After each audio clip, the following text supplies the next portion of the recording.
വീണ മുഹമ്മദ് റിയാസ്.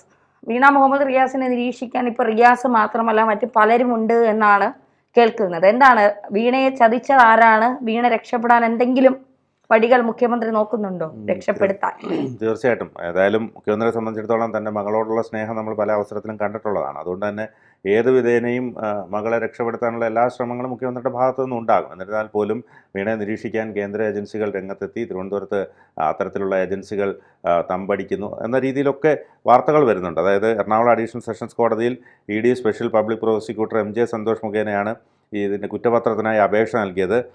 ഒരു വർഷം മുൻപാണ് സാമ്പത്തിക ഇടപാടുകളുടെ പേരിൽ ED CMRLന് നോട്ടീസ് നൽകിയതും ശശിധരൻ കർത്തയുടെ വീട്ടിലെത്തി മൊഴിയെടുത്തതും.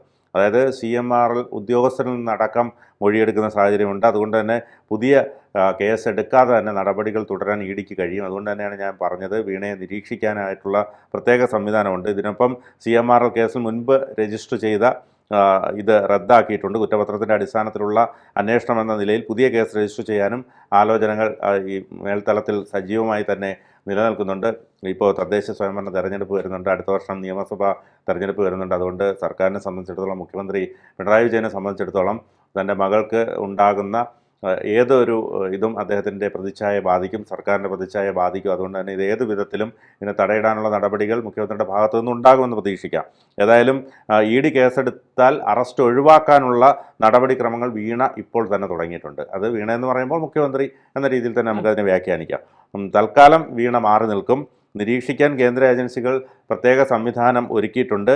ഒളിവിൽ പോയാലും കണ്ടെത്താനാണ് ഇത്. വിദേശത്തേക്ക് പറന്നാലും നിരീക്ഷണം തുടരും.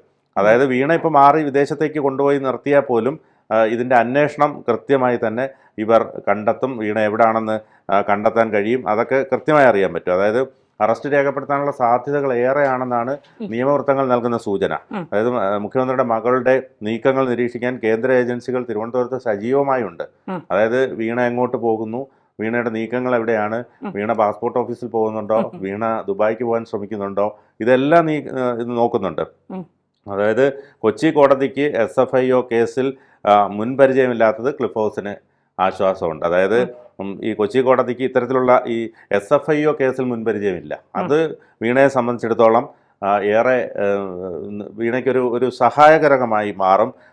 അതുകൊണ്ട് തന്നെ ഇതിന് പ്രധാനമായും ഇപ്പോൾ കരിമണൽ കച്ചവടത്തിന് നിയമവിരുദ്ധമായ സഹായം ഉറപ്പിക്കാൻ CMRL കമ്പനി, അതായത് Cochin mineral and rutile limited വൻ തുക ചെലവഴിച്ചെന്ന കേസിൽ അന്വേഷണം നടത്തി SFIO സമർപ്പിച്ച കുറ്റപത്രവുമായി ബന്ധപ്പെട്ട നടപടിക്രമങ്ങൾ വൈകിപ്പിക്കാനുള്ള സാധ്യതയുണ്ട്.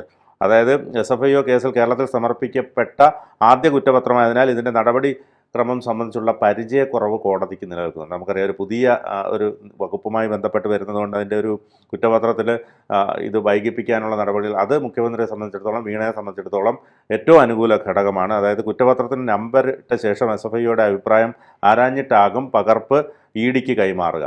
അപ്പോൾ അതിന് കുറേയേറെ സമയമുണ്ട്. അപ്പോൾ ഈ പറഞ്ഞതുപോലെ ഇപ്പോൾ നമുക്ക് നിലമ്പൂർ തെരഞ്ഞെടുപ്പ്, ഉപതെരഞ്ഞെടുപ്പ് വരുന്നുണ്ട്.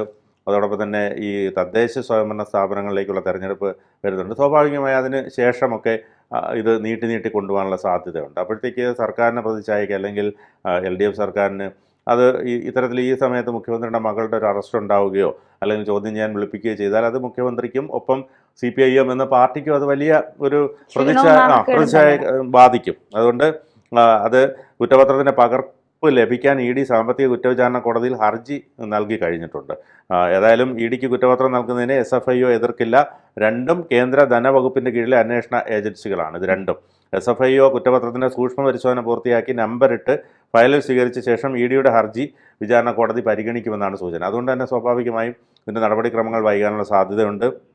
അതോടൊപ്പം തന്നെ ഇത് വൈകിപ്പിക്കുന്നതിനനുസരിച്ച് വീണയ്ക്ക് നിയമപരമായ പല നീക്കങ്ങളും നടത്താൻ കഴിയും. കാരണം നിയമവിദഗ്ധരെ കണ്ട ശേഷം ഇത്തരത്തിലുള്ള ഇത് ഏതൊക്കെ തരത്തിൽ ഈ പഴുതുകളുണ്ട്, അല്ലെങ്കിൽ ഏതൊക്കെ തരത്തിൽ രക്ഷപ്പെടാൻ കഴിയും എന്നുള്ള കാര്യങ്ങളൊക്കെ ആലോചിക്കാനും ഒക്കെ ഉള്ളൊരു സമയം ഇതിലൂടെ ലഭിക്കും.